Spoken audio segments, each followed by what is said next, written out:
The screen opens in darkness, complete in suffocating darkness. The sound of a child breathing fills the void. Quick, shallow breaths, the kind of breathing that comes from pure terror. From a small body pressed against a cold wall with nowhere left to run. Then a voice cuts through the black. A woman's voice, soft at first, almost musical, but beneath that softness lies something else entirely. Something that makes the bouffadura cold. Shut up, you little cripple. You think you have the right to serve me cold food? You deserve this. Every bit of it. A faint red glow appears in the darkness, the heating element of an iron, glowing like the eye of a demon in the pitch-black room. Please, a tiny voice, trembling, breaking. Please do not. My arm, it hurts so much. I said shut up. You live off my charity. Never forget your place in this house, you worthless parasite. God, please help me. No one will save you tonight, and I will make sure you remember this pain for the rest of your miserable life. A scream tears through the darkness. The kind, a scream that does not sound human anymore. The kind that comes from a place beyond fear, beyond pain. The scream of a 6-year-old girl whose flesh is being burned by hot metal. The screen cuts to black. White text appears against the void. 6 months earlier, the afternoon sun hung thick over Los Angeles like a golden blanket draped across the city of angels. The sky stretched endlessly blue above the hills of Beverly Park, where mansions rose like monuments to American success. Palm trees swayed gently in the warm breeze, and somewhere in the distance, the Pacific Ocean sparkled under the California light. Inside the sprawling Morgan estate, with its gleaming marble floors and floor-to-ceiling windows that overlooked the entire Los Angeles basin, a little girl sat on a wooden chair by the kitchen window. Her name was Emma Morgan. She was 6 years old, and she was waiting for her father to come home. Emma had hair the color of summer wheat, golden blonde curls that cascaded past her shoulders and caught the sunlight streaming through the glass. Her eyes were the pale blue of a cloudless morning sky. Freckles dusted her nose and cheeks like tiny constellations scattered across porcelain skin. She was beautiful in the way that only innocent children can be beautiful, untouched by the cruelty of the world, almost untouched. Her legs dangled from the chair. One leg swung freely back and forth. The other remained still, slightly shorter than its partner, thinner, weaker, a reminder of the night that changed everything. The night the rain came down so hard it seemed like God himself was crying. The night her mother went away and never came back. Emma's small fingers gripped the edge of the tablecloth for balance as she peered out the window. The smell of chicken soup and herbs filled the kitchen. Warm, familiar scents that should have made her feel safe. But safety was something Emma had learned not to trust anymore. Not since the woman with the perfect smile came into their lives. The sound of high heels striking marble echoed from the hallway. Each step sharp and precise like a metronome counting down to something terrible. Emma's entire body tensed. Her knuckles went white against the tablecloth. Her breathing quickened. She knew that sound. She had learned to fear that sound the way small animals learn to fear the footsteps of predators in the wild. You spilled soup on the floor again. The voice floated into the kitchen, soft and melodic. The voice of an angel, but Emma knew better now. She knew what hid behind that beautiful voice. Victoria Chase stood in the doorway, 30 years old, tall and slender, with raven black hair that fell like silk past her shoulders. Her eyes were the warm brown of polished amber when she wanted them to be. Her skin was flawless. Her designer dress hugged her figure in all the right places. She looked like she had stepped off the cover of a fashion magazine. The kind of woman who turned heads wherever she went. The kind of woman men dreamed about. The kind of woman who wore cruelty like expensive perfume. Emma looked down at the floor. Her heart sank. A few drops of soup had indeed splashed onto the pristine marble when she tried to serve herself lunch. Such a small thing, such a tiny mistake. But in this house, mistakes were never small. Not anymore. She scrambled off the chair and grabbed a dishcloth. Her left leg buckled slightly as she bent down. Pain shot through her calf like fire. The doctors said she would always have weakness in that leg. The accident had damaged nerves that could never fully heal. But Emma had learned to live with the pain. Physical pain she could handle. I am sorry, my leg is too weak. I could not bend down fast enough. Victoria glided across the kitchen floor. Her heels struck the marble like hammers driving nails. She reached down and ripped the cloth from Emma's trembling hands. If you are clumsy and broken, then at least have the decency to be quiet about it. Do not turn this house into a pigsty. Do you understand me? Emma nodded. She had learned that arguing only made things worse. She had learned that silence was survival. But something inside her still ached when Victoria said certain words, certain phrases that cut deeper than any slap. This house. Victoria always called it this house, as if it belonged to her, as if she had built it with her own hands, as if she had earned every inch of marble and glass through years of sacrifice and struggle. But this house was not Victoria's house. This house belonged to Daniel Morgan, Emma's father, the man who had risen from nothing to become one of the most successful tech billionaires in America. The man who had built Morgan Tech from a tiny startup in a rented garage to a company worth $12 billion. The man who had promised Emma's mother that one day they would live in a home with strong walls and a roof that never leaked. Emma remembered that promise. She remembered her mother telling her the story on cold nights in their tiny apartment, when the rain dripped through cracks in the ceiling. She remembered her mother's voice soft and warm in the darkness. Your daddy is going to build us a castle someday, baby. A castle with rooms so big you can run and never reach the walls. A castle where you will always be safe, where you will always be loved. Her mother never got to see the castle. Emma looked at Victoria standing over her with disgust written across her perfect features. The woman wore a white cashmere sweater and designer jeans that probably cost more than most people earned in a month. Diamonds sparkled at her ears and throat. Everything about her screamed wealth and elegance and refinement, but her eyes told a different story. When Daniel was home, those eyes were warm and loving. They crinkled at the corners when she smiled. They gazed at Emma with what appeared to be genuine affection. They made Daniel believe he had found an angel to help raise his daughter. When Daniel was gone, those same eyes turned to ice, cold and hard and merciless as a winter storm weeping down from the mountains. Emma had learned to read those eyes. She had learned that the woman her father married was two different people living in one beautiful body. The Victoria that existed when Daddy was watching, and the Victoria that existed when Emma was alone and helpless and small. This house is my home now. Victoria's voice dropped to a whisper, the kind of whisper that somehow felt louder than a scream. And you are nothing but a burden I have to carry to keep your father happy. Never forget that, you little cripple. Never forget your place. She turned and walked away. Her footsteps faded down the hallway, growing fainter and fainter until they disappeared entirely. Emma stood alone in the kitchen. The soup had gone cold on the counter. Her appetite had vanished completely. She limped to the window and pressed her forehead against the cool glass, watching the driveway below. Daddy would be home soon. He had promised. He always promised.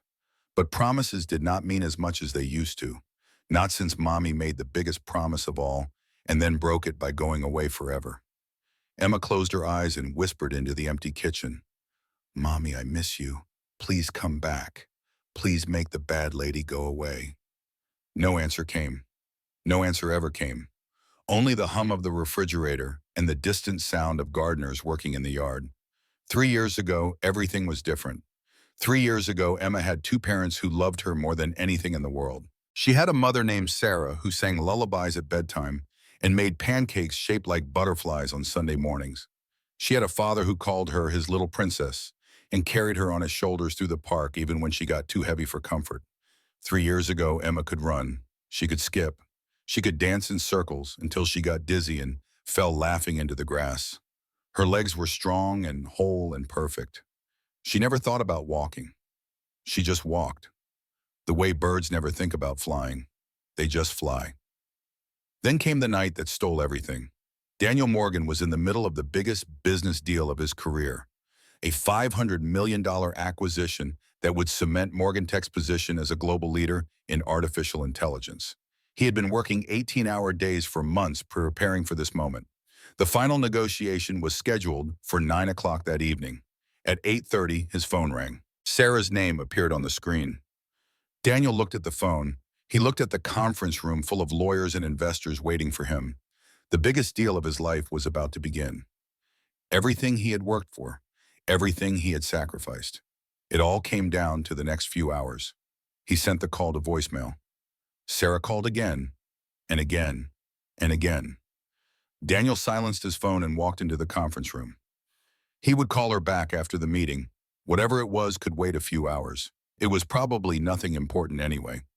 Sarah sometimes got anxious when he worked late. She just wanted to hear his voice. He would make it up to her when he got home. The meeting lasted 4 hours. When it ended, Daniel had secured the biggest acquisition in Morgan Tech's history. He was now a billionaire several times over. He had achieved everything he ever dreamed of when he was a hungry kid sleeping on the streets of Los Angeles, with nothing but ambition and determination to keep him warm. He checked his phone and saw 12 missed calls from Sarah. Then he saw the voicemail. Daniel played the message in the empty conference room at 1 in the morning, with a Los Angeles skyline glittering through the windows behind him. Sarah's voice filled his ear, trembling, afraid. Daniel, please pick up. Emma and I are driving back from my mother's house. The rain is so heavy I can barely see the road. I am scared, Daniel. I do not feel right. Something is wrong. Please call me back. Please, I need to hear your voice. I love you, Daniel. I love you so much. Tell Emma Mommy loves her. Tell her. The message cut off. Daniel called back immediately. The phone rang and rang and rang. No answer. He called again. Nothing. He called the house. Silence. Then his phone rang. An unknown number. Mr. Morgan, this is UCLA Medical Center. Your wife was in an accident. You need to come right away. Daniel drove 90 miles an hour through the empty streets of Los Angeles. He ran 3 red lights. He almost killed himself twice. None of it mattered. Nothing mattered except getting to Sarah, getting to Emma, getting to his family. When he arrived at the hospital, a doctor met him in the emergency room. The man's face told Daniel everything before a single word was spoken. Sarah was gone. A semi-truck had hydroplaned on the rain-slicked highway and crossed into oncoming traffic. Sarah never saw it coming. The impact killed her instantly. She did not suffer. That was what the doctor said. She did not suffer. But Daniel knew the truth. She suffered. She suffered alone on that dark highway in the rain, calling for him over and over while he sat in a conference room counting money. She suffered because he was not there, because he chose business over his wife, because he ignored her calls when she needed him most. Emma survived. She was in the back seat, strapped into her car seat when the truck hit. The rear of the car crumpled around her like a protective cocoon, but her left leg was trapped in the wreckage for 2 hours before rescue workers could cut her free. The damage was severe. 3 surgeries over 2 years managed to save the leg, but it would never be the same. She would walk with a limp for the rest of her life. She would need a cane when the pain got bad. She would never run or skip or dance again. Daniel stood in that hospital hallway and made a vow. He swore to God and to Sarah's memory and to his broken daughter that he would spend the rest of his life making things right. He would be there for Emma. He would protect her. He would love her enough for 2 parents. He would never let anything hurt her again. It was a beautiful vow. It was also a vow he would completely and utterly fail to keep. After Sarah died, Daniel buried himself in his daughter.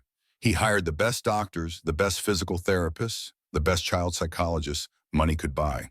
He took Emma to Disneyland and built her a bedroom fit for a princess.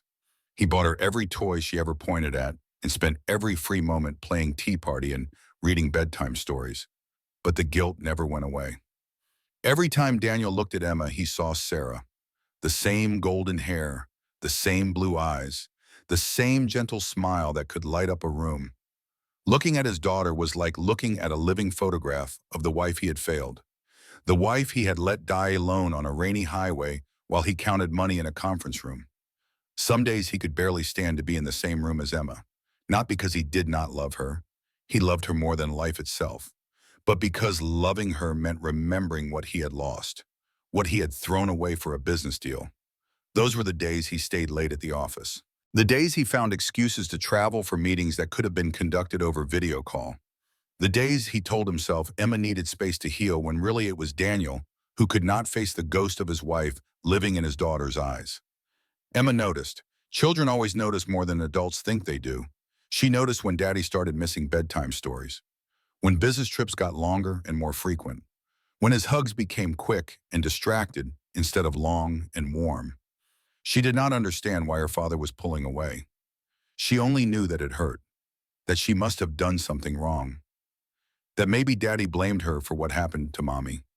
After all, Victoria would later tell her the truth, tell her that the accident was her fault, that Mommy died because Emma wanted to visit Grandma that weekend, that if Emma had not begged and pleaded to make the trip, Mommy would still be alive. Emma believed it. Children believe what adults tell them, especially when those adults say it with such conviction, such certainty, such cruel satisfaction. For 2 years after Sarah's death, Daniel raised Emma alone. He did his best. He failed more than he succeeded, but he kept trying. He kept showing up, even when it hurt, even when looking at his daughter felt like pressing a knife into his own heart. Then Victoria appeared. She came into his life like a summer storm, beautiful and electric and impossible to ignore. Daniel met her at a charity gala for children's hospitals. She was the marketing director for one of Morgan Tech's partner companies, Stanford MBA, former Miss California, the kind of woman who seemed too perfect to be real. She noticed him standing alone by the bar, nursing a whiskey and staring at nothing. "You look like a man carrying the weight of the world on his shoulders." Daniel looked up. A goddess in a red dress was smiling at him with perfect teeth and warm, inviting eyes. Something like that. "Want to talk about it?" He did not. He never wanted to talk about it. But something about this woman made him feel safe, made him feel like maybe he did not have to carry the weight alone anymore. They talked for 3 hours that night. He told her about Sarah, about Emma, about the guilt that aided him every single day. He told her things he had never told another living soul. Victoria listened. She did not judge. She did not offer empty platitudes or unwanted advice. She simply listened with those warm eyes and made him feel heard for the first time since his wife died. "You are not a bad father, Daniel." She reached across the table and placed her hand on his. "You are a grieving man doing the best he can. Emma is lucky to have you." Daniel felt something shift in his chest, something he thought had died with Sarah. Hope. They began dating. Victoria was everything Daniel thought he needed. She was smart and sophisticated and successful in her own right. She did not need his money. She had her own career, her own ambitions, her own life. She wanted him for him, or so he believed. More importantly, she seemed to genuinely care about Emma. On their third date, Victoria insisted on meeting his daughter. She brought Emma a stuffed purple butterfly because Daniel had mentioned Emma loved butterflies. She got down on her knees to be at eye level with the little girl. She spoke softly and gently and never once showed impatience with Emma's shy answers. "Your daddy talks about you all the time." Victoria smiled that perfect smile. "He says you are the bravest little girl in the whole world. I think he might be right."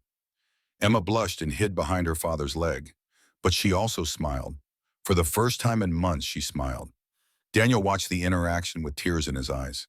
Maybe this was what Emma needed, what they both needed, a woman's presence in their lives, someone to fill the void Sarah left behind, someone to make them a family again. He proposed 6 months later. The wedding was the social event of the year. 400 guests gathered at the Beverly Wilshire Hotel to watch the billionaire widower marry his beautiful new bride. Emma served as flower girl, walking down the aisle in a purple dress that matched her favorite butterfly. She scattered rose petals with her unsteady gait, and everyone said how precious she looked, how brave, how strong. No one noticed that Emma's smile did not reach her eyes. No one noticed the way she flinched almost imperceptibly when Victoria took her hand during the ceremony. No one noticed because no one was looking. They were all too dazzled by the beautiful bride and her billionaire groom and the fairy tale ending that seemed too perfect to be real. It was too perfect. And like all things too perfect, it was built on lies. What Daniel did not know was that Victoria had researched him for months before their chance meeting at the gala. She knew his net worth. She knew about his dead wife. She knew about his guilt and his emotional vulnerability and his desperate need for someone to help raise his daughter. She knew exactly which buttons to push, which words to say, which smiles to offer at exactly the right moment. Victoria Chase had spent her entire life learning how to become whatever powerful men wanted her to be. She grew up poor in a trailer park outside Bakersfield, California. Her father left before she was born. Her mother was an addict who cared more about her next fix than her daughter's next meal. Victoria learned early that beauty was power, that a pretty face and a perfect body could open doors that stayed locked for everyone else. She won beauty pageants to pay for college. She dated wealthy older men to pay for business school. She climbed the corporate ladder using every advantage God and genetics had given her. But it was never enough. No matter how much money she made, it was never enough. No matter how high she climbed, there was always someone higher. Always someone with a bigger house, a nicer car, a more prestigious address. The hunger inside Victoria was bottomless. A black hole that consumed everything and still wanted more. Then she found Daniel Morgan, a grieving billionaire with a damaged daughter and a heart full of guilt. The perfect target, the ultimate prize. All she had to do was play the role of caring stepmother long enough to secure her position, long enough to make Daniel completely dependent on her, long enough to ensure that when the time came, she would get everything she deserved. Emma was an obstacle, a complication, a reminder that Daniel's heart would always be divided between his new wife and his old life. Victoria hated the girl from the moment she laid eyes on her, hated her golden curls and blue eyes and innocent face, hated the way Daniel looked at her with such obvious devotion, hated that this broken little cripple would always come first in her husband's heart, no matter what Victoria did or said or promised. But Victoria was patient. She had waited this long. She could wait a little longer. The mask slipped for the first time 1 week after the honeymoon. Daniel had to fly to New York for an emergency board meeting, some crisis with a major investor that required the CEO's personal attention. He would be gone for 7 days. Emma, I have to go away for a little while. Daniel knelt beside his daughter's bed on the morning of his departure. But Victoria is going to take great care of you. You two are going to have so much fun together. Emma's eyes went wide. Something flickered in their blue depths. Fear, perhaps, or premonition. The instinct that children have for danger that adults learn to ignore. Can I come with you, Daddy? Not this time, Princess. Daddy has boring meetings all day. You would be miserable. But I promise I will call you every single night. And when I get back, we will go to the zoo. Just you and me. How does that sound? Emma wanted to say no. She wanted to wrap her arms around her father's neck and never let go. She wanted to tell him that something was wrong with Victoria, that the woman's smile never reached her eyes, that Emma had seen her watching with a look that made her skin crawl. But Emma was 6 years old. She did not have the words for what she felt. She only knew that Daddy seemed happy for the first time since Mommy went away. She did not want to ruin that happiness with fears she could not explain. Okay, Daddy, Daniel kissed her forehead. That is my brave girl. I love you, Daddy. Victoria stood in the doorway watching the tender exchange with that perfect smile fixed on her face. Daniel rose and walked to his wife, pressing a kiss to her cheek. Take care of my little princess. She is in the best hands. Victoria's voice was honey sweet. We are going to have a wonderful week, are we not, Emma? Emma nodded, but her stomach felt like it was full of stones. Daniel's car disappeared down the driveway at 8 in the morning. Victoria stood at the window and watched until it turned the corner and vanished from sight. Then she turned to face Emma. The transformation was instantaneous, complete, terrifying. The warm smile vanished like it had never existed. The soft eyes hardened into cold stone. The gentle voice dropped an octave and turned sharp as a blade. Listen to me very carefully, because I am only going to say this once, Rushin. Emma took a step backward. Her bad leg nearly buckled beneath her. I am not your mother. I will never be your mother. I do not want to be your mother. You are nothing but a crippled little burden that I have to pretend to tolerate to keep your pathetic father happy. Do you understand me? Emma's lower lip trembled, her eyes filled with tears. But Daddy said, your daddy is a fool. Victoria stepped closer. Her heels struck the marble like gunshots. A rich, powerful fool who will believe anything I tell him. And you are going to help me keep it that way.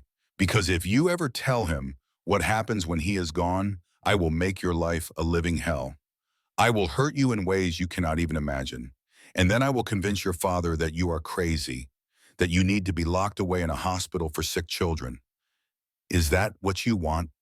Emma shook her head frantically. Tears spilled down her cheeks. Good, then we understand each other. Victoria leaned down until her face was inches from Emma's. From now on, you will do exactly what I say. You will speak when spoken to. You will clean up after yourself. You will stay out of my way, and you will never, ever forget your place in this house." She straightened up and smoothed the front of her dress. "Now get out of my sight. You make me sick just looking at you." Emma ran, or tried to run. Her damaged leg dragged behind her as she fled down the hallway toward her bedroom. She slammed the door and threw herself on the bed, sobbing into her pillow. Through her tears, she whispered the only prayer she knew. "Mommy, please come back. Please make the bad lady go away. Please, Mommy, please." The room remained empty. The silence remained absolute. And somewhere in the house, Victoria's cold laughter echoed off the marble walls. That night, Emma learned what it meant to be truly alone, and the nightmare was only beginning. The days that followed blurred together into a haze of fear and confusion and pain. Victoria wasted no time establishing the new order of things in the Morgan household. Emma's princess bedroom on the second floor was deemed too large and too close to the master suite. Victoria had the housekeeper move Emma's things to a small room in the basement. The room had no windows. The walls were bare concrete. The only furniture was a thin mattress on the floor and a single lamp that cast weak yellow light into the gloom. "This is where broken things belong." Victoria pushed Emma into the room on the second night, in the dark where no one has to look at them. Emma learned not to cry. Crying made Victoria angry, and when Victoria got angry, she found new ways to inflict pain. A pinch on the soft skin of the inner arm that left bruises no one could see. A yank of the hair hard enough to bring tears, but not hard enough to leave evidence. A kick to the bad leg that sent waves of agony up into Emma's hip. "Your mother died because of you." Victoria whispered these words like a bedtime story, over and over until Emma knew them by heart. "If you had not begged to visit your grandmother that weekend, she would still be alive. You killed her, Emma. You killed your own mother." Emma believed it. Of course she believed it. She was 6 years old, and the most powerful adult in her life was telling her something with absolute certainty. Children do not know how to question adults. They only know how to accept what they are told. The guilt settled into Emma's chest like a stone, heavy and cold and impossible to dislodge. She had killed Mommy. She was a murderer. She deserved everything Victoria did to her. She deserved to live in the dark basement room with the concrete walls. She deserved the pinches and the kicks and the cruel words. She deserved to be unloved. When Daniel called on video chat, Emma sat beside Victoria on the living room couch and smiled for the camera. Victoria's arm was wrapped around her shoulders in a gesture that looked loving, but was actually a warning, a reminder of what would happen if Emma said the wrong thing. "How is my princess? Are you and Victoria having fun?" Emma looked at the screen, at her father's face pixelated by distance, but still so familiar. So safe. So far away. "Yes, Daddy, we are having lots of fun. I miss you so much, sweetheart. Just a few more days and I will be home. Then we will go to the zoo and see the elephants. Would you like that?" "Yes, Daddy." Daniel smiled. "I love you, Emma." "I love you too, Daddy." The call ended. Victoria released Emma's shoulder and wiped her hand on her pants, as if touching the child had contaminated her. "Good girl. Keep it up, and maybe I will let you eat dinner tonight." Emma nodded. Her stomach was empty and aching. Victoria had decided that Emma ate too much, that she needed to learn discipline and self-control. Now Emma was lucky if she got one meal a day, scraps left over after Victoria finished eating. Cold oatmeal or stale bread or whatever Victoria deemed appropriate for a worthless cripple. The hunger was constant, a gnawing emptiness that never went away. But Emma learned to ignore it. She learned to ignore a lot of things. The cold of the basement room, the ache in her leg, the loneliness that pressed down on her like a physical weight. She learned to survive. Because somewhere deep inside her battered heart, Emma still believed that Daddy would save her. That he would come home and see the truth and make the bad lady go away forever. That love would conquer all, just like in the fairy tales Mommy used to read.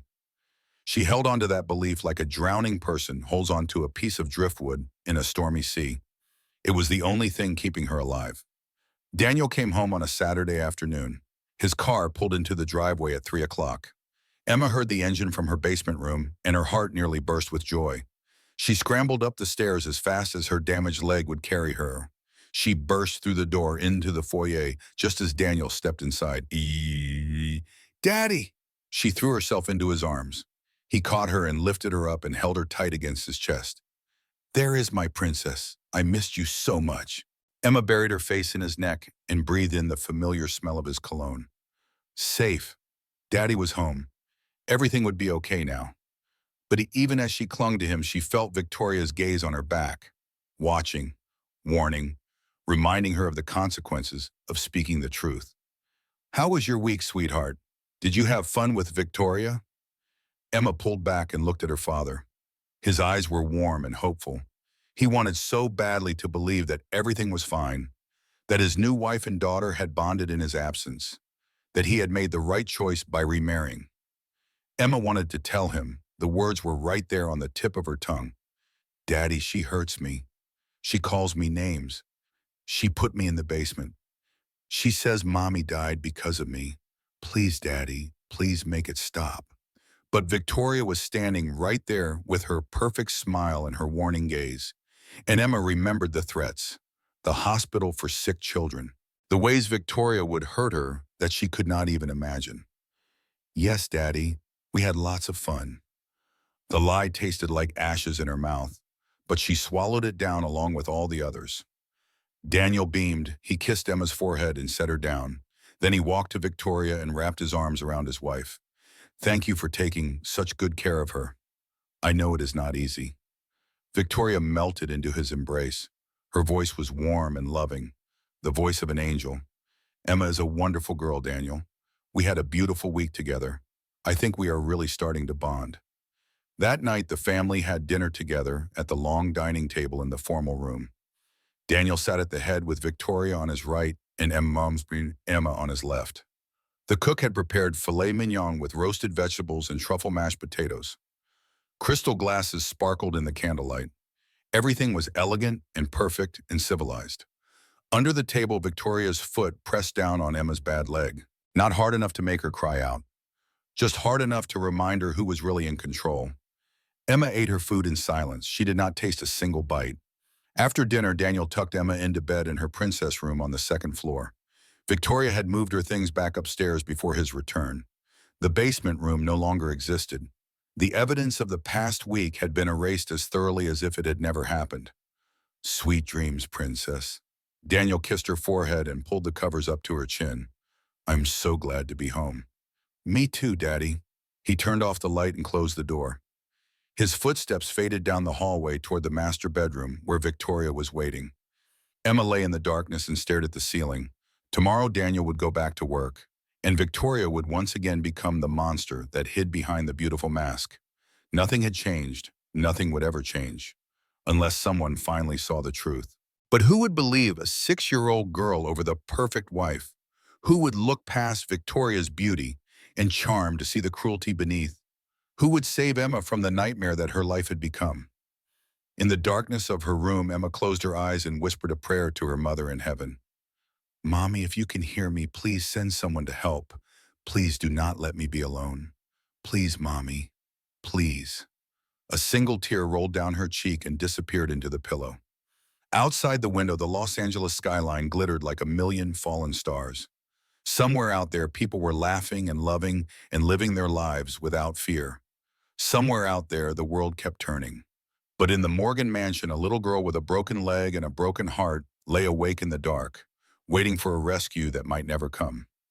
2 months passed since Daniel brought Victoria into their home.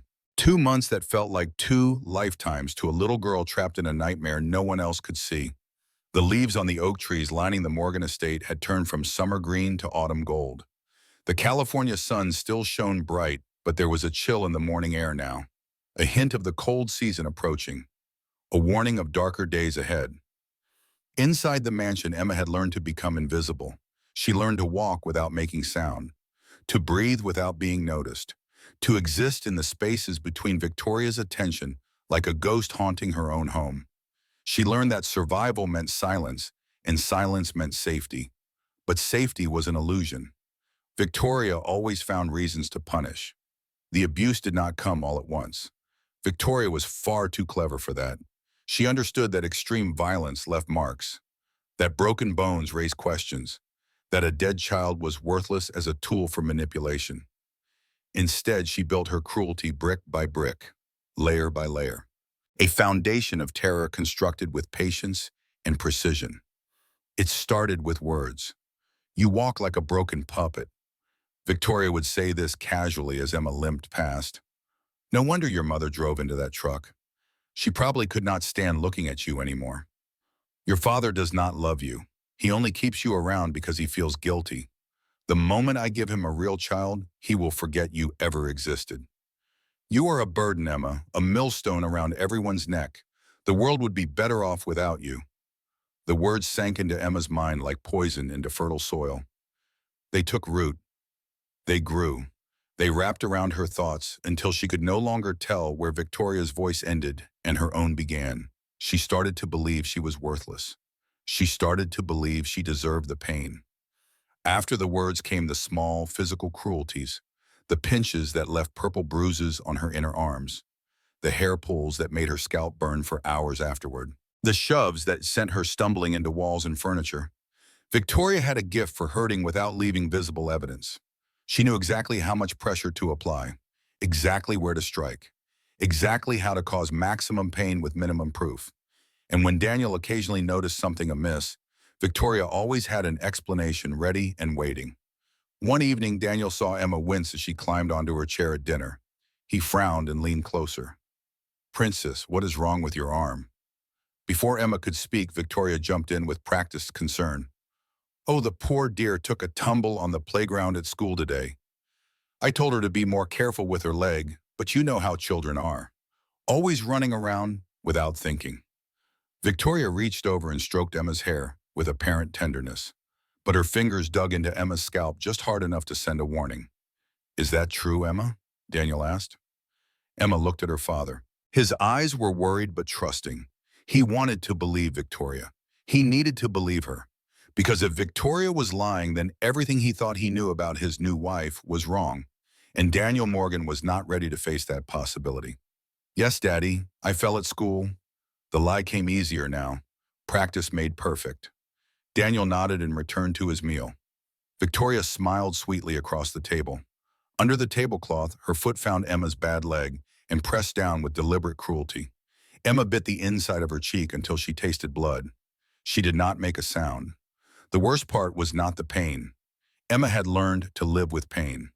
The accident had taught her that bodies could hurt and still keep functioning, that bones could ache and muscles could burn and life could go on anyway. The worst part was the loneliness. Rosa Martinez had been Emma's one source of comfort in this house of horrors. The Mexican housekeeper had worked for the Morgan family since before Emma was born. She had held Emma as a newborn, changed her diapers, sung her Spanish lullabies when the nights got scary. She was more grandmother than employee, more family than staff. Rosa knew something was wrong. She saw the shadows under Emma's eyes, the way the child flinched whenever Victoria entered a room, the bruises that appeared and disappeared like dark flowers blooming on pale skin. But Rosa was trapped in her own nightmare. Her visa had expired 3 months ago, a paperwork error that her lawyer was supposedly fixing but never seemed to resolve. Victoria had discovered this vulnerability within weeks of moving into the mansion. She wielded it like a weapon. "I know about your immigration status." Victoria had cornered Rosa in the laundry room one afternoon. "One phone call to IC and you will be deported back to Mexico before sunset. Your husband will die without the money you send for his medicine. Your granddaughter will have to drop out of college. Is that what you want?" Rosa's face went pale. "Please, Mrs. Morgan, I have worked for this family for 15 years. I would never—" "Then keep your mouth shut about what happens in this house." Victoria's smile was razor sharp. "You see nothing, you hear nothing, you say nothing. Do we understand each other?" "Yes, ma'am." "Good. Now get back to work." From that day forward, Rosa walked through the mansion with her eyes cast down. She still snuck Emma extra food when Victoria was not looking, still whispered words of comfort in Spanish when they passed in the hallway, still held the little girl when she cried, but she did not speak up. She did not tell Daniel. She did not call the police. Fear had stolen her voice just as surely as it had stolen Emma's. One night, Emma found Rosa in the kitchen crying silently over the sink. The old woman's shoulders shook with sobs she was trying desperately to muffle. Buela Rosa, why are you sad? Rosa turned and saw Emma standing in the doorway, her heart shattered into 1,000 pieces. Oh, mija. She knelt down and pulled Emma into her arms. I am so sorry. I am so sorry I cannot help you. I am a coward, a week-old coward. Emma hugged her back. It is okay, Buela. I know you are scared. I am scared too. You should not have to be scared in your own home. Rosa pulled back and looked into Emma's eyes. You are just a little girl. This is not right. None of this is right. Maybe Daddy will see. Emma's voice was small but hopeful. Maybe one day he will understand. Rosa wiped her eyes and forced a smile. Maybe, mija. We must have faith. God sees everything, even the things hidden in darkness. But as she watched Emma limp away on her damaged leg, Rosa felt faith slipping through her fingers like sand. God might see everything. But God was not stopping Victoria Chase, and neither was anyone else. The breaking point came closer with every passing day. Victoria had discovered Emma's one remaining treasure, the purple crutch with the butterfly design that Daniel had custom-made after the accident. Emma only needed it on bad days when her leg hurt too much to walk unaided. But the crutch was more than a medical device. It was a symbol, a reminder that her father loved her, that someone in the world thought she was worth the trouble of special care. Victoria took it away on a Tuesday morning. Emma woke to find her leg throbbing with the deep bone ache that came when the weather changed. A storm was rolling in from the Pacific. The barometric pressure drop always made her old injuries scream with pain. She reached for her crutch in its usual spot beside the bed.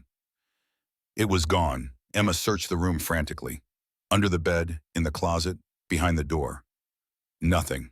The crutch had vanished. She limped downstairs and found Victoria in the living room, scrolling through her phone with a cup of coffee. Mrs. Victoria, I cannot find my crutch. Have you seen it? Victoria did not look up. I threw it away. The words hit Emma like a physical blow. Threw it away? You heard me. That ridiculous purple thing was an eyesore. Normal children do not need crutches. If you want to walk, you will learn to walk properly, like everyone else. But my leg hurts. The doctor said when the weather changes. Victoria finally looked up. Her gaze was cold as stones at the bottom of a frozen lake. Then crawl. Emma stood there in shock. Her leg was already trembling from the effort of standing unaided. The pain radiated up through her hip and into her lower back. Walking to the kitchen for breakfast would be agony. Walking upstairs to her room would be impossible. Please, the word came out as a whisper. Please, I need it. What you need is to stop being so pathetic. Victoria rose from the couch and walked toward Emma. Her footsteps struck the hardwood like a countdown to violence. A crippled child is embarrassing enough. A crippled child who advertises her weakness with a purple crutch is intolerable. You will walk normally or you will not walk at all. Do I make myself clear? Emma nodded. What else could she do? That night she tried to walk to the bathroom at 2 in the morning. The pain was unbearable. Every step felt like someone was driving a nail through her ankle. She made it halfway down the hall before her leg gave out completely. She fell hard. Her head struck the corner of a decorative table. Blood began to trickle down her forehead. Emma lay on the cold marble floor and did not call for help. She knew what would happen if she woke Victoria. More punishment, more pain, more cruelty piled on top of cruelty. So she stayed silent. She pressed her hand against the cut on her head and waited for the bleeding to stop. She lay there for hours in the darkness, listening to the rain hammer against the windows. Rosa found her the next morning curled in a ball on the hallway floor. Her nightgown was stained with dried blood. Her face was pale as paper. Her eyes were open but empty, staring at nothing. Dios mío. Rosa gathered Emma into her arms. Mija, what happened? Why did you not call for someone? I did not want to make her angry. Emma's voice was flat, hollow, the voice of a child who had given up hoping. She gets angry when I make noise. Rosa carried Emma to the bathroom and cleaned the cut on her head. It was not deep enough for stitches, but it would leave a scar. Another scar to add to the collection. Another mark on a body that was becoming a map of suffering. This cannot go on. Rosa was crying now. This has to stop, mija. Someone has to know. No one will believe me. Emma said it like she was stating a simple fact. The sky is blue. Water is wet. No one will believe me. She is too smart. She always has a story. And Daddy loves her. Rosa wanted to argue, wanted to say that Daniel would listen if Emma just told him the truth. But she knew in her heart that Emma was right. Victoria had built her lies too carefully. She had wrapped Daniel around her finger too tightly. She had created a perfect illusion that no one wanted to shatter. Because if the illusion shattered, Daniel would have to face the fact that he had brought a monster into his daughter's life, that his judgment had failed, that his need for companionship had blinded him to the truth. Some truths are too painful to see, even when they are standing right in front of you, even when they are bleeding on the bathroom floor. Daniel noticed the cut on Emma's forehead 3 days later. They were eating breakfast together. A rare occurrence now that Daniel's work schedule had intensified. Morgan Tech was launching a new product line. The pressure was enormous. He had been leaving before Emma woke and returning after she went to bed.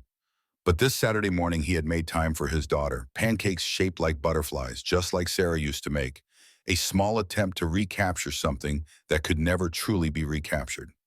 Princess, what happened to your head? Emma's hand went automatically to the scab above her eyebrow. She had almost forgotten about it. 3 days was long enough for cuts to become normal, for injuries to fade into the background noise of constant pain. I fell. Daniel frowned. You fell? When? Why did no one tell me? Victoria swept into the dining room like a summer breeze. She was wearing a white silk robe and her hair was perfectly styled despite the early hour. She looked like an actress playing the role of devoted wife. Oh, darling, I was going to mention it. She slid into the chair beside Daniel and placed her hand on his arm. Emma took a little tumble in the hallway a few nights ago. You know how she insists on doing everything herself. I have told her 100 times to call for help when she needs to move around at night, but she is so independent. Victoria smiled at Emma with warmth that did not reach her eyes. Are you not, sweetheart, always trying to prove you do not need anyone?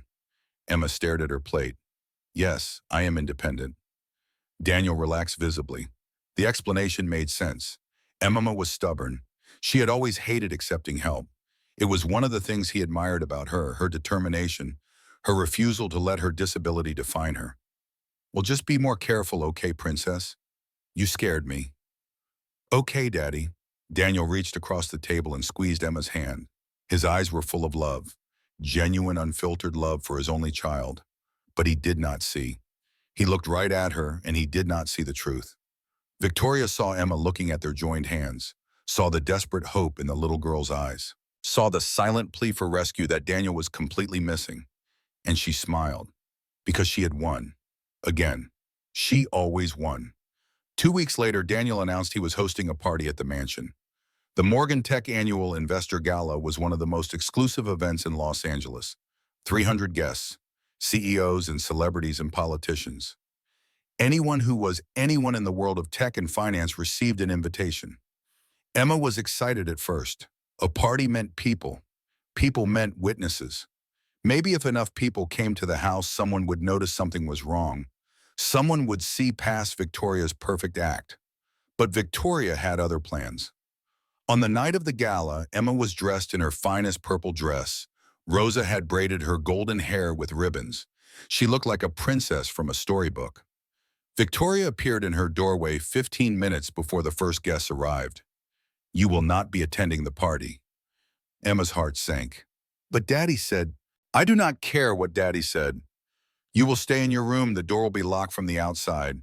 If I hear one sound from you, I will make you regret it for a month. Please, I just want to see Daddy. Victoria stepped closer. Her perfume was expensive and suffocating.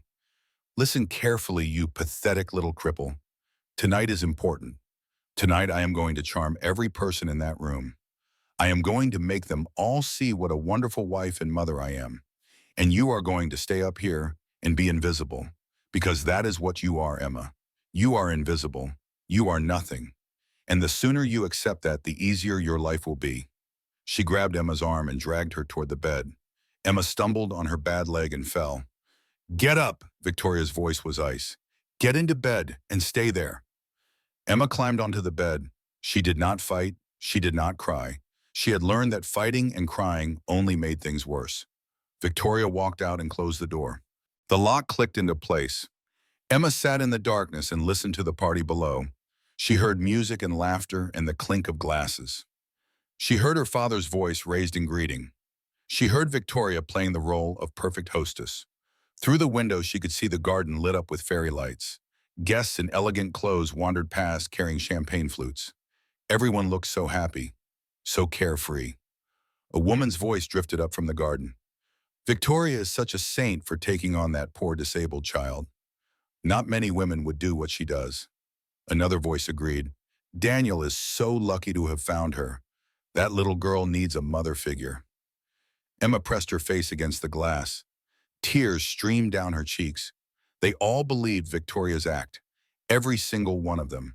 She was surrounded by hundreds of people, and she had never felt more alone. Mommy, she whispered the word into the cold glass. Mommy, why did you leave me? No answer came. Only the sound of music and laughter from a party she was not allowed to attend. The next morning, Victoria appeared in Emma's room with a smile on her face. The party was a great success. Everyone loved me. Your father has never been prouder. She walked to the window and looked out at the grounds where workers were cleaning up from the night before. I have decided to make some changes around here. Rosa is getting old. She is slow and inefficient. I have hired a new housekeeper, someone younger and more competent. Rosa will be leaving at the end of the week. Emma felt the floor drop out from beneath her. No, please. Rosa has been here since before you were born. Yes, I know, but things change, Emma. People move on. And Rosa's visa issues have become a liability. It is better for everyone if she goes. You cannot do this. Victoria spun around. Her face was a mask of fury. I cannot do this? I am the lady of this house. I can do whatever I want. And if you ever speak to me like that again, I will give you something to really cry about. She stormed out of the room, leaving Emma alone with the weight of another loss. Rosa was the last person in the house who loved her, the last person who saw her as a child instead of a burden. And now Victoria was taking that away too. Emma found Rosa in the laundry room that afternoon. The old woman was folding sheets with tears streaming down her face. Buela Rosa, is it true? Are you really leaving? Rosa set down the sheet and pulled Emma into a tight embrace. I have to, mija. Mrs. Victoria says if I do not leave quietly, she will call immigration. My husband needs his medicine. My granddaughter needs to finish school. I cannot risk their futures even to protect you. But who will take care of me? Rosa's heart broke at the question. Such a simple question. Such a devastating answer. Your father loves you, Emma. Deep down, he knows something is wrong. One day he will see the truth. One day he will save you. When? Rosa did not have an answer. She held Emma and cried and wondered how the world could be so cruel to one small child. On her last day, Rosa pulled Emma aside. I need to tell you something, mija, something important. She pressed a piece of paper into Emma's hand. This is my phone number. If you ever need me, if things ever get too bad, you call me, anytime, day or night. I will answer. I will help you, I promise. Emma looked at the crumpled paper. But Victoria checks everything. She will find it. Then memorize it, and then destroy the paper. Keep the number in your heart where she cannot reach it. Emma repeated the numbers over and over until they were burned into her memory. Then she tore the paper into tiny pieces and flushed them down the toilet. Rosa left that evening without saying goodbye to anyone but Emma. She walked out the front door with a single suitcase and a heart full of guilt. Emma watched from her window as the taxi pulled away. She pressed her hand against the glass as if she could somehow hold on to the last person who had ever shown her kindness. Then Rosa was gone, and Emma was truly alone. Victoria grew bolder after Rosa's departure. Without the housekeeper's watchful eyes, she no longer needed to hide her cruelty. The pinches became slaps. The kicks became harder. The cruel words became a constant stream of verbal abuse. You are worthless. You are ugly. You are a mistake. Your mother would be ashamed of you. Your father wishes you had died instead of her. Emma heard these words so often they became background noise. They became the soundtrack of her life. They became the voice in her own head, telling her she deserved every terrible thing that happened to her. 1 week before the night that would change everything, Emma made a desperate decision. She would write a letter to her father. She waited until Victoria went out for her weekly spa appointment. Then she crept to Daniel's study and found paper and a pen. Her hands shook as she wrote. Her spelling was not perfect, but her heart poured onto the page. Dear Daddy, I love you so much.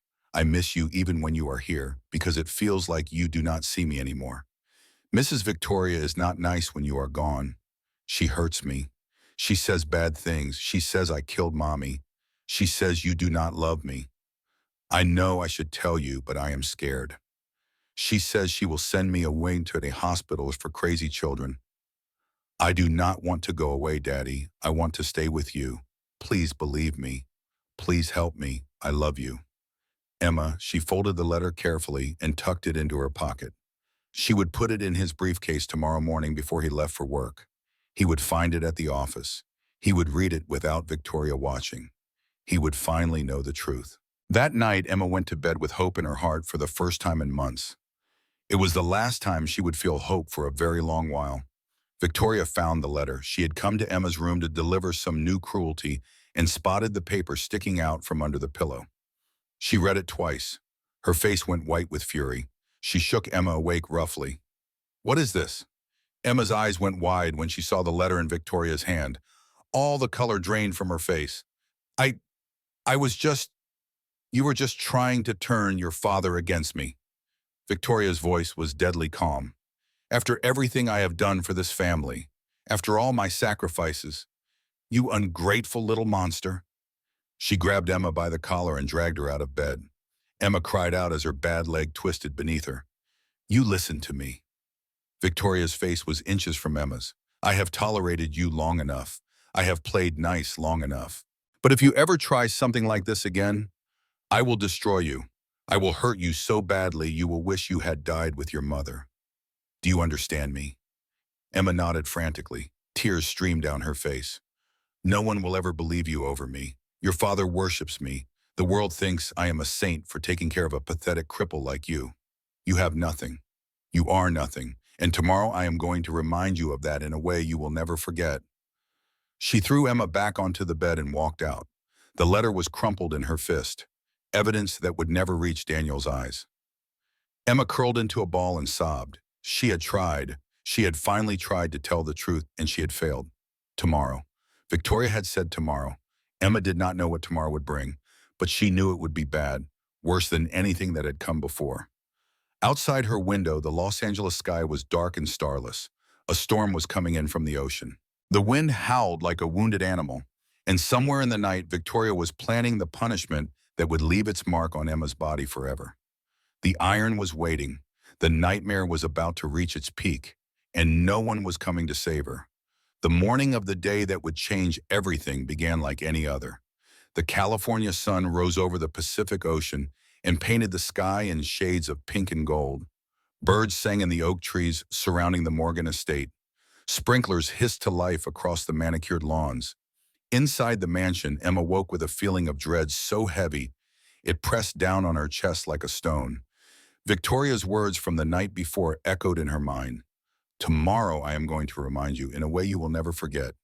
Today was tomorrow, and Emma knew something terrible was coming. Daniel left for San Francisco at 6 in the morning. A critical meeting with the board of directors. A presentation that could not be postponed or delegated. He kissed Emma's forehead while she pretended to sleep and whispered that he would be back the following evening. Be good for Victoria, Princess. Emma kept her eyes closed. She did not trust herself to speak. If she opened her mouth, she would beg him to stay. She would tell him everything. She would shatter the carefully constructed illusion that Victoria had built around their family. But Victoria was standing in the doorway watching. Emma could feel that cold gaze burning into her, even through closed eyelids. The threat from last night hung in the air like smoke. So Emma said nothing. She let her father walk away. She listened to his footsteps fade down the hallway and the front door close and the car engine start and the tires crunch on gravel as he drove into the distance. Then she opened her eyes and stared at the ceiling and waited for the monster to come. Victoria had plans for the day, a lunch with her socialite friends at a restaurant in Beverly Hills. Designer shopping on Roto Drive, a spa appointment in the afternoon, the busy schedule of a wealthy wife with nothing to do but spend her husband's money. But first she had instructions for Emma. Clean the entire first floor. Victoria stood in the kitchen doorway wearing a red dress that cost more than most people earned in a month. Every room, every surface. I want this house spotless when I return. Emma stood by the counter in her pajamas. Her bad leg ached from a restless night of fearful sleep. Yes, Mrs. Victoria. And make dinner, something hot. I expect it ready by 6 o'clock. If it is cold, there will be consequences. Yes, Mrs. Victoria. Victoria studied the child for a long moment. Her lips curled into a smile that contained no warmth whatsoever. We are going to have a very educational evening, Emma. I have been far too lenient with you. That changes today. She turned and walked away. Her footsteps struck the marble like a death march. The front door opened and closed. The Bentley purred to life and glided down the driveway. Emma was alone. The new housekeeper had the day off. Victoria had insisted. She wanted no witnesses for whatever she had planned. The mansion was empty except for a 6-year-old girl with a broken leg and a heart full of terror. Emma cleaned. What else could she do? She dusted and mopped and scrubbed until her arms trembled and her vision blurred. Her bad legs screamed with every step, but she kept moving. She had learned that stopping was not an option, that rest was a luxury she could not afford. By afternoon, the first floor gleamed. Every surface sparkled. Every corner was spotless. Emma had done everything Victoria demanded and more. Then she started cooking. Rosa had taught Emma basic recipes before she was forced to leave. Simple things a child could manage with supervision. Pasta with tomato sauce, grilled cheese sandwiches, nothing complicated, but good honest food made with love. Emma decided to make spaghetti. She boiled the pasta carefully. She heated the sauce on low so it would not burn. She even found some garlic bread in the freezer and figured out how to warm it in the oven. The clock on the wall showed 5:30. Victoria would be home soon. Everything had to be perfect. Maybe if everything was perfect, Victoria would forget about last night. Maybe the educational evening would be canceled. Maybe Emma could survive one more day. She set the table with the good china, the plates Daniel's mother had given them before she passed away, white porcelain with delicate blue flowers around the edges. Emma handled each piece like it was made of dream. One chip, one crack, one broken plate, and Victoria would have another excuse. At 5:45, Emma heard the Bentley pull into the driveway. Her stomach clenched. Her hands began to shake. She stood by the stove and stirred the sauce and prayed to her mother in heaven. Please let her be in a good mood. Please let this be enough. Please, Mommy, please. The front door opened. Victoria's heels announced her arrival with sharp strikes against the marble. But the rhythm was different tonight. Faster, angrier, the footsteps of someone who had been drinking.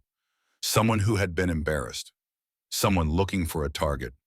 Victoria appeared in the kitchen doorway. Her red dress was slightly askew. Her perfect hair had fallen out of place.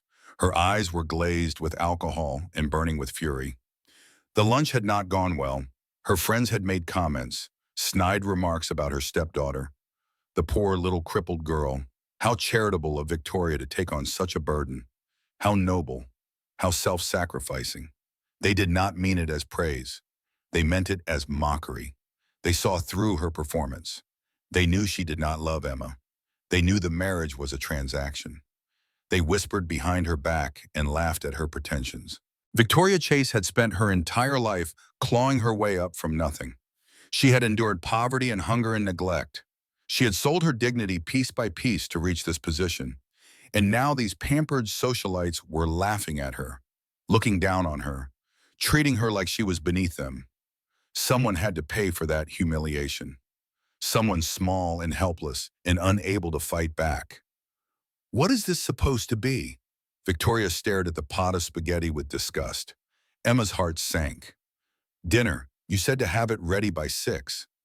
I said to make something hot. Victoria walked to the stove and stuck her finger in the sauce. This is barely warm. Are you trying to poison me? Are you trying to make me sick? No, Emma backed away instinctively. I can heat it up more. It will only take a minute. A minute! A minute? Victoria's voice rose to a shriek. I work all day to provide for this family. I sacrifice everything. And you cannot even make a simple meal properly? She grabbed the pot of spaghetti and hurled it across the kitchen. Red sauce exploded against the white cabinets. Pasta splattered across the floor Emma had spent hours cleaning. The pot clanged against the marble and rolled to a stop at Emma's feet. Look what you made me do. Victoria's voice dropped to a whisper. Somehow the whisper was more terrifying than the scream. Look at this mess. This is your fault, Emma. Everything is always your fault. Emma stood frozen. Sauce dripped down the walls like blood. Noodles lay scattered across the floor like pale worms. Her hours of work destroyed in seconds. I will clean it up.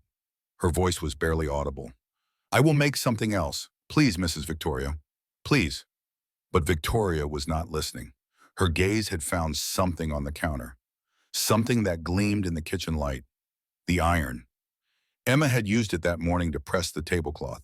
Victoria insisted on crisp linens for every meal. The iron was still plugged in. Still hot. The red indicator light glowed like a warning.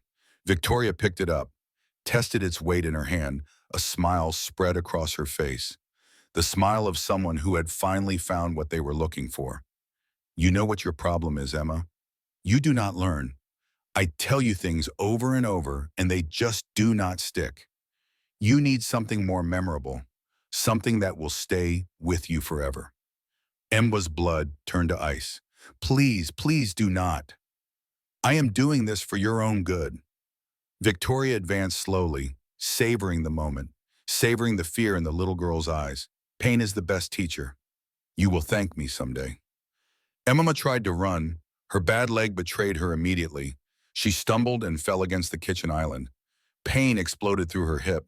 She scrambled to get up, but Victoria was already there, already grabbing her wrist, already pulling her toward the glowing iron. No, please, I'm sorry. I will do better, please. Shut up. Victoria's grip was iron itself, unbreakable. You will take your punishment like a good girl, and if you scream, I will do the other arm too. She forced Emma's arm onto the counter. The small limb was pinned, helpless, exposed. This is what happens to ungrateful children. Victoria raised the iron. The heat radiated off its surface in shimmering waves. This is what happens when you try to turn your father against me, when you write your pathetic little letters, when you forget your place. Daddy! Emma screamed the word with everything she had. Daddy, help me! Your daddy is not here. Victoria brought the iron down. No one is here. No one is coming to save you. Metal met flesh. The sound was something Emma would never forget.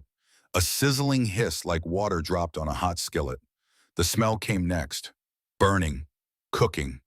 The smell of her own skin being destroyed. Then the pain hit. Emma had known pain before. The accident. The surgeries. The endless physical therapy. She thought she understood what pain meant. She was wrong. This was pain beyond anything she had ever experienced. Pain that consumed her entire being. Pain that erased everything except the white-hot agony radiating from her arm. Pain that tore a scream from her throat so raw and primal it did not sound human. Victoria held the iron in place for 3 seconds. 4, 5. An eternity compressed into heartbeats. When she finally lifted it away, the damage was done. A perfect imprint of the iron's surface was seared into Emma's forearm, red and blistered and weeping. A brand, a mark of ownership, a scar that would never fully fade. Emma collapsed to the floor, her body convulsed with shock. Her arm felt like it was still on fire. She could not think, could not breathe, could not do anything except lie there and shake and cry. Victoria stood over her. The iron dangled from her hand. Her face showed no remorse, no guilt, no humanity whatsoever. Now you understand. Her voice was calm, conversational, as if they were discussing the weather. Now you know what happens when you cross me. And if you ever tell anyone about this, I will do worse. I will hurt you in places no one will ever see. Do you believe me? Emma could not answer. She could only sob. Do you believe me, Emma? A tiny nod, the barest movement of a head, complete and total surrender. Good girl. Victoria set the iron back on the counter. Now clean up this mess. I expect this kitchen spotless by the time I finish my shower. And put some ice on that burn. We do not want it getting infected. She walked out of the kitchen. Her footsteps faded down the hallway. The bathroom door closed. Water began to run. Emma lay on the floor in a puddle of spaghetti sauce that looked like blood. Her arm throbbed with every heartbeat. The pain was so intense she could barely see, could barely think, could barely exist. But somewhere deep inside her, something else was happening. Something beyond pain and fear and despair, anger. For the first time since Victoria came into her life, Emma felt real anger. Hot and bright and burning almost as fiercely as the wound on her arm. Anger at the woman who hurt her. Anger at herself for being too weak to fight back. Anger at a world that let monsters hide behind beautiful faces. And underneath the anger was something else. Something that surprised her. Hope. Because Emma realized that she was still alive. Victoria had done her worst, and Emma was still breathing, still thinking, still here. The monster was not invincible. The monster was just a woman. A cruel and broken woman who hurt children because she could not hurt the people who had hurt her. Emma pushed herself up off the floor. Her arms screamed in protest. She ignored it. She had been ignoring pain her whole life. This was just more of the same. She found a clean dish towel and wrapped it around the burn. The fabric stuck to the raw flesh. She bit her lip until she tasted blood. She did not cry out. Then she started cleaning. Mechanically, methodically. One stroke of the mop at a time. The sauce came off the walls. The pasta went into the trash. The floor returned to its pristine shine. By the time Victoria emerged from her shower, the kitchen was spotless. Emma stood by the sink with her arm hidden behind her back. Her face was pale but composed. Victoria looked around, checked the cabinets, ran her finger along the counter, found nothing to complain about. Better. She did not look at Emma. I'm going to bed early. Stay out of my sight until your father comes home. And remember what happens if you say anything. She walked away. The master bedroom door closed. Silence fell over the mansion like a heavy blanket. Emma stood alone in the kitchen. Outside the window, the Los Angeles sky was turning dark. Storm clouds rolled in from the ocean. Lightning flickered on the horizon. She looked at her arm. Even through the towel, she could see the wound. Red and angry and permanent. A brand that Victoria had burned into her flesh. But as Emma stared at the marks, something strange happened. The anger came back, stronger than before, hot enough to match the fire in her arm.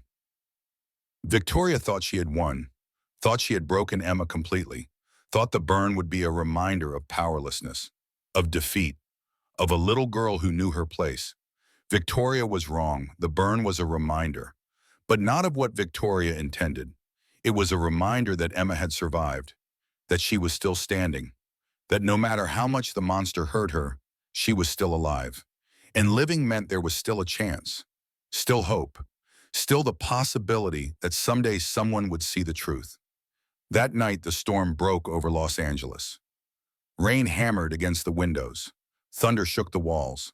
Lightning split the sky into jagged pieces of white fire. And in San Francisco, Daniel Morgan woke from a nightmare he could not remember, with his heart pounding and his dead wife's name on his lips. Something was wrong. He could feel it. A father's instinct screaming across hundreds of miles of darkness. Something was wrong with Emma. He grabbed his phone and called home. The line rang and rang and rang, no answer. He tried Victoria's cell. Voicemail. He tried the house phone again. Nothing. The feeling grew stronger, louder, more urgent with every passing second. Daniel got out of bed and started packing. The board meeting was not until tomorrow afternoon. He had planned to stay another night. Prepare. Review his notes. Be ready. None of that mattered now. He booked the first flight back to Los Angeles, a red-eye leaving in 2 hours. He would be home by midnight. As Daniel raced to the airport, his phone rang, a number he did not recognize. Mr. Morgan? A woman's voice. Accented, familiar. This is Rosa. Rosa Martinez. I used to work for your family. Daniel's blood ran cold. Rosa, what is wrong? Why are you calling? There was a long pause, the sound of someone gathering courage for words that needed to be said. Mr. Morgan, I should have called you months ago. I was scared. I was selfish, but tonight I had a dream. Your wife, your first wife, Sarah. She came to me and told me I had to speak. I had to tell you the truth. Rosa, what are you talking about? What truth? Emma is in danger. Rosa's voice broke. Mrs. Victoria, she is not what she seems. She hurts Emma. She has been hurting her since you married her. The bruises, the cuts, they are not accidents, Mr. Morgan. That woman is a monster. Daniel sank into an airport chair. The world tilted around him.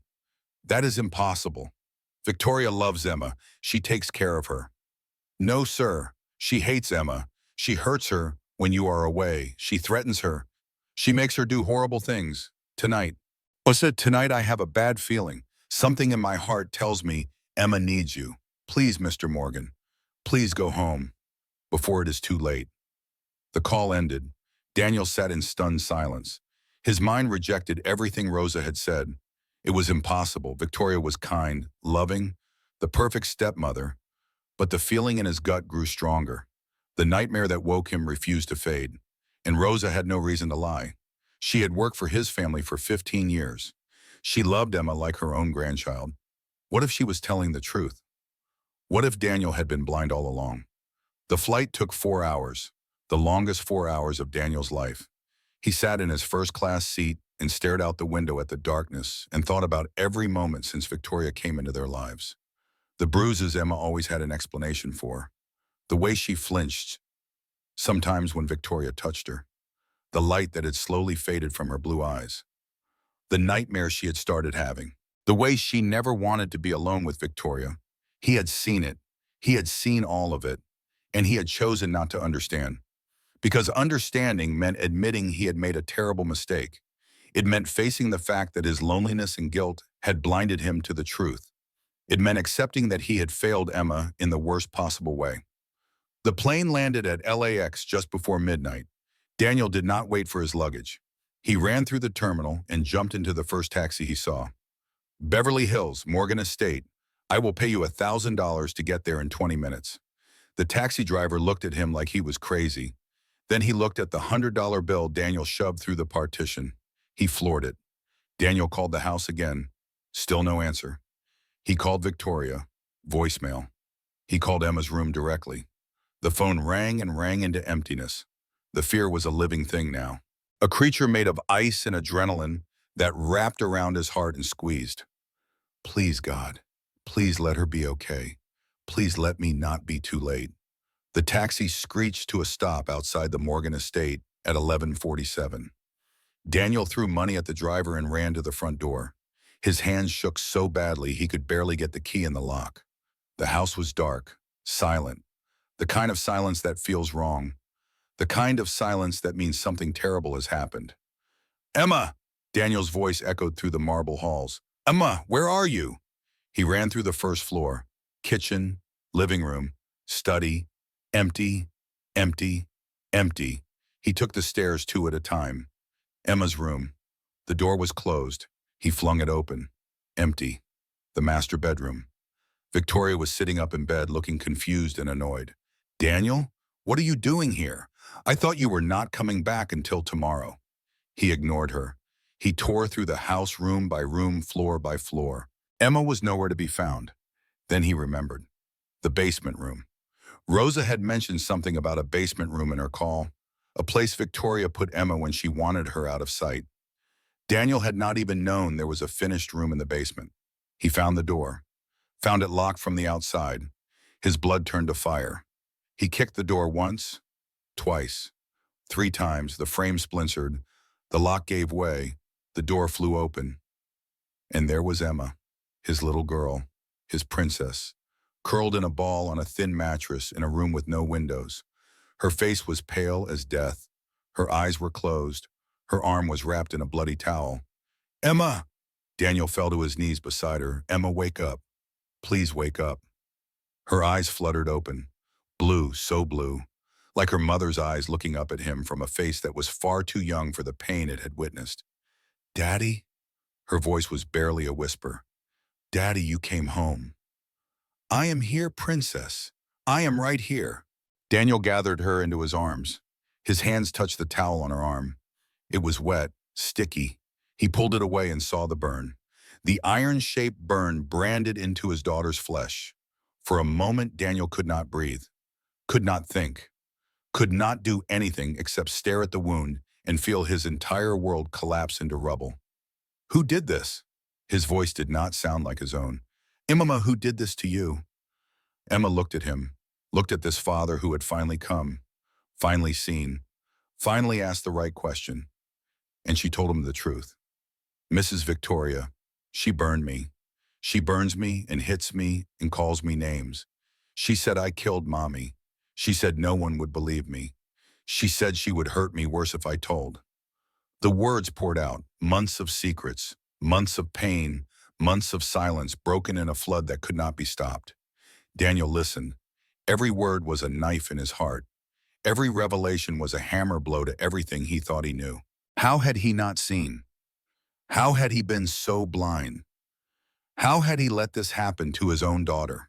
When Emma finished talking, Daniel held her close and let his tears fall into her golden hair. He cried for the first time since Sarah died. Great heaving sobs that shook his entire body. I am sorry. He said it over and over. I am so sorry, Princess. I failed you. I let her hurt you. I should have seen. I should have protected you. I am so sorry. It is okay, Daddy. Emma's small hand patted his back, the hand that was not burned, the hand that still worked. You are here now. You came home. Such simple words, such profound forgiveness from a 6-year-old girl who had been through hell. Daniel did not deserve that forgiveness, but he would spend the rest of his life trying to earn it. He pulled out his phone and made 2 calls. The first was to 911.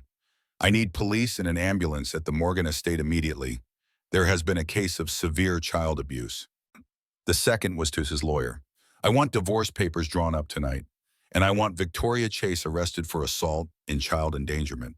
Use every resource we have. I want her to never see the outside of a prison cell. Victoria appeared at the top of the basement stairs. She had put on a silk robe and fixed her hair. She looked beautiful, innocent, confused. Daniel, what is going on? Why are you calling the police? Daniel stood up. Emma was cradled in his arms. The burned arm was visible. The evidence was undeniable. I know what you did. His voice was quiet, controlled, the voice of a man holding back a volcano. I know everything. Victoria's mask flickered, just for a second, but a second was enough. I do not know what she told you, but she is lying. You know how children are. They make up stories for attention. She probably burned herself to get sympathy. Stop. Daniel took a step toward her, then another. Stop lying. I saw the room you kept her in. I saw the burn on her arm, and I am going to see the security footage from every camera in this house. Victoria's face went white. The cameras. She had forgotten about the cameras. Daniel, please, let me explain. It is not what you think. It is exactly what I think. Daniel's voice finally broke. The volcano erupted. You hurt my daughter. You tortured a 6-year-old child. What kind of monster are you? Victoria took a step back, then another. Her mask crumbled completely. Underneath was something ugly, something twisted, something that had been hiding behind beauty and charm and perfect smiles. She deserved it. The words came out like venom. She is a burden, a crippled little burden that everyone expects me to care for. I gave up everything to marry you. Everything, and all you care about is her, your precious princess. Your perfect little reminder of your perfect dead wife. She is a child. She is in my way. Victoria's eyes blazed with hatred. I was going to have everything. The money, the houses, the life I always deserved. But as long as she exists, you will never be truly mine. She will always come first. Your guilt will always choose her over me. Sirens wailed in the distance. Getting closer. The police were coming. Victoria looked at the door, looked at Daniel, looked at Emma in his arms. This is not over. She turned and ran toward the back of the house. She did not get far. The police were already at the back door. They caught her trying to climb the fence in her silk robe with mascara running down her face. The neighbors saw everything, the flashing lights, the woman being led away in handcuffs. The ambulance carrying a little girl with a burned arm into the night. It was the talk of Beverly Hills for months. Daniel rode in the ambulance with Emma. He held her hand the whole way. He did not let go until the doctors made him step back. They treated the burn, second degree, severe but not permanent. There would be scarring. There would be physical therapy, but Emma would heal. Her arm would work again. The wounds on the inside would take longer. 6 months later, the trial began. Victoria Chase was charged with child abuse and aggravated assault. The prosecution presented evidence that made the jury gasp. Security footage showing Victoria slapping Emma, hitting her, kicking her bad leg. Medical records documenting injuries that went back months.